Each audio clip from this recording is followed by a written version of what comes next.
Okay, Right. Dogtown. Okay, stay right there. I got you. 3, 2, 1, go. What's up, everyone? I'm Fabian Alomar, your host for Car Show Chronicles, presented by Excess Classics Edition. Today, we've got a special one for you. I'm here at ST Tattoo to get a shop tour and to have a sit-down one-on-one with the talented tattoo artist himself, Jason Brown, who is also one of the founders of Dogtown Car Club? Dogtown Car. I didn't know that. That's right.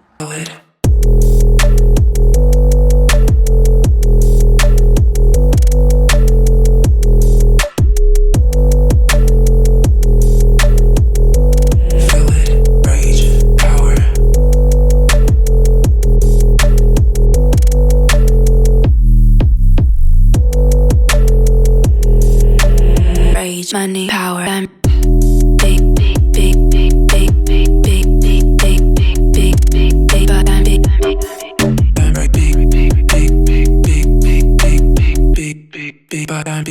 money, power,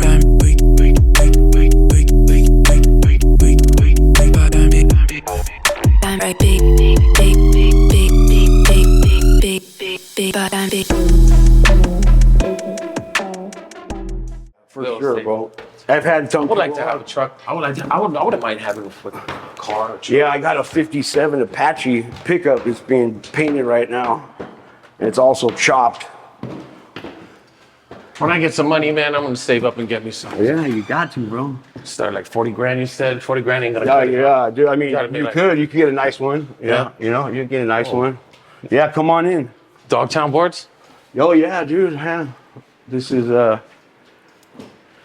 a tattoo room here. Yeah. Oh, this is dope. Yeah. it's Spanto. tattoo.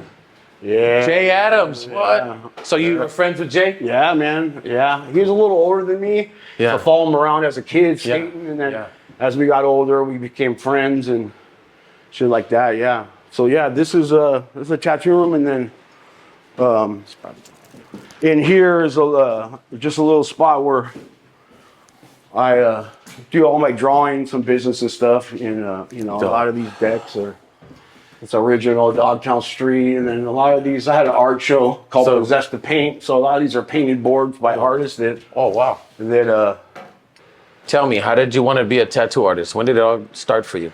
When shit, man, when I was a kid, when I started getting into I guess it was a summer going into 7th grade, I started getting into punk rock music, and I was surfing, I was skating, and I always drew as a kid.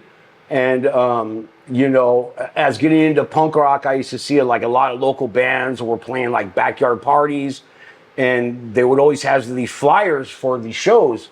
And there was a dude named Rick Clayton that drew all these flyers, man, these, badass skulls, just punk rock skate art. And, I was like, dude, I want to draw like that. And so I started drawing a lot of skulls and skate stuff, surf stuff. And it wasn't until a little bit later that probably in my 20s when I was actually as an assistant at an art school in Brentwood, and I knew that I was doing a lot of just basic art stuff and graphics for backyard parties. I started getting into that and skateboard decks and doodling and stuff, and did a couple art shows.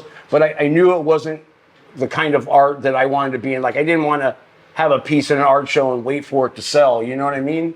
Yeah. And so I, going back to Rick Clayton, he was a tattooer at that time, and my brother was friends with him. My brother knew that I wanted to tattoo, bought me my first machine, and we had a conversation with Rick. Rick was working at LA Tattoo in those days, and I started drawing Tattoo Flash, and a few years later I got the opportunity to start apprenticing with Rick Clayton and Baby Ray up at LA Tattoo. That was probably 95, 96. Damn. Nice. Yeah. And so is this your first shop? So this location is the private studio. I opened up the shop. I did my apprenticeship, and then when I did my apprenticeship for 2 years, and then I started tattooing at LA Tattoo. At that I know time, where that's at. Yeah. Las Palmas, Hollywood Boulevard. Yeah. And at that time, Suicidal Tendencies, the band, they were on a hiatus. Okay. Robert Trujillo had started playing with Ozzy. The band wasn't doing stuff, and they started going on tour again. And Mike Muir, being a friend of mine, he said, "Hey, you want to come out on tour? Maybe do some tattoos and stuff like that." Shout out Mike Muir. Yeah, right. And I said, "Yeah, man, I'm down with that." So I went on tour, fucking Europe, places I would never gone if it wasn't for Mike. You know what I mean? And had been going on tour with them a lot and working at LA Tattoo in Hollywood. The owner from that place, it's these Armenian dudes. They weren't tattoo artists. They just wanted to make money. And he said, "You're gone too much. We need to hire somebody else." So that's when Mike came to me and said, "Hey, we should open up a shop." Because back in the 90s, there was a place called Streets of Venice. It was on Lincoln Boulevard in Superba. And the band lived upstairs, and they had a skate shop downstairs.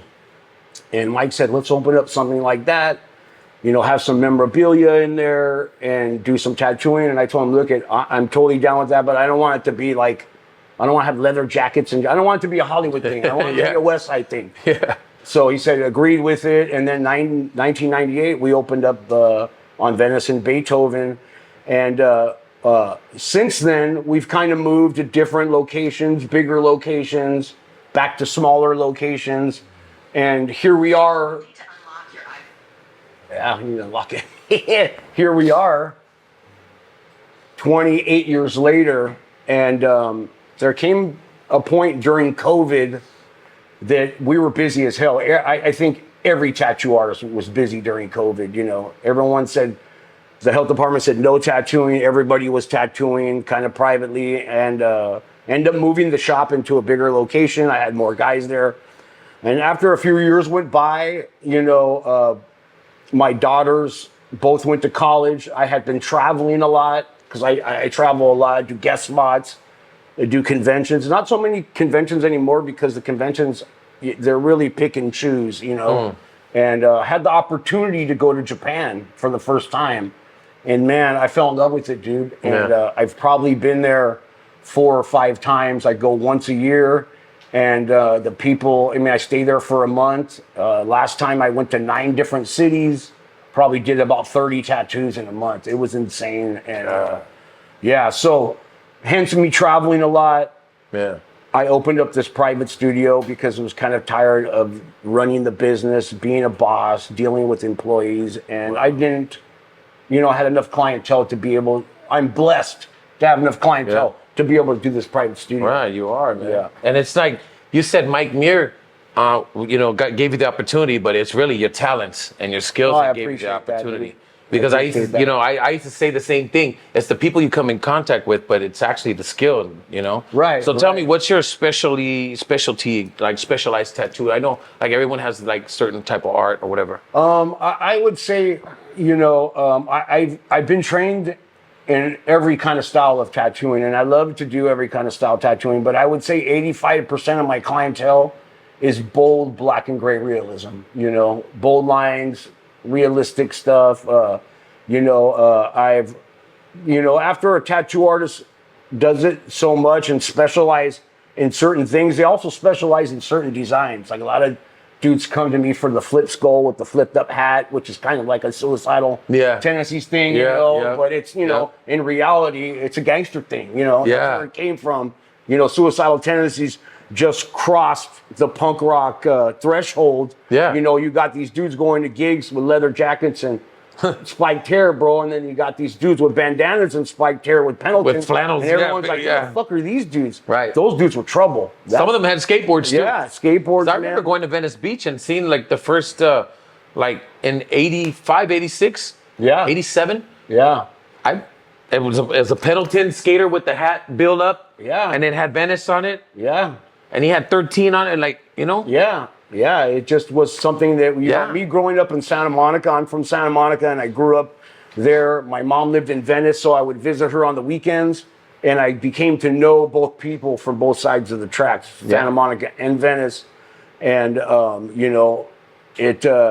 I moved to Venice when I was 18 and just haven't left ever since, So a lot of people think I'm born and raised in Venice, but I was born and raised in Santa Monica, but I know Venice really well. Yeah. And it's the same thing, got Dogtown, Santa Monica. Right. Just kind of, the movie kind of flipped it over into something else. But it is Santa Monica, and it's just something that I take to my heart, Dogtown. Try to catch me howling at the moon.